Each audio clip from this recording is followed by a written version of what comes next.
If you use hosting Gmail and want your emails to look more professional, adding a signature is one of the easiest upgrades you can make. In this video, I'll show you exactly how to set a signature in hosting Gmail step by step, so every email you send can automatically include your name, role, contact details, or even a short brand message. This is a quick but powerful way to make your emails look polished and trustworthy. If this video helps, please hit the like button and subscribe for more simple tech tutorials. Let's jump right in. First, log into your Hostinger account. Once you're inside, go to your Webmail area. This is where all of your email settings are managed, so if you want to customize how your messages look, this is the place to start. After opening Webmail, look for the Settings option, usually shown with a gear icon. Click on that to open the Email Settings panel. Next, click on All Settings. This gives you access to the full list of mail preferences instead of just the basic options. From there, look on the left side menu and find Signature.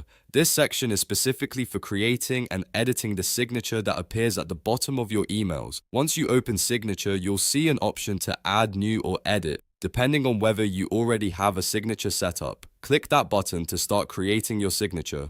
Now type in the details you want to include. You can add your full name, job title, company name, phone number, website, or anything else that helps identify you professionally. If you want, you can keep it simple with just your name or make it more detailed for business use. Take a moment to review how it looks. A clean signature should be easy to read and not too crowded. If hosting Gmail gives you formatting options, you can adjust the text style to make it look better and match your brand. Once you're happy with everything, click Save to apply the changes. After saving, your signature should now be ready to use in your outgoing emails. To make sure it works properly, try composing a new message and check whether the signature appears automatically. If it does, you're all set. If not, go back into the signature settings and make sure you save the correct changes. And that's it. You've now learned how to set a signature in hosting a mail in just a few simple steps. This small setup can make a big difference in how professional your emails look.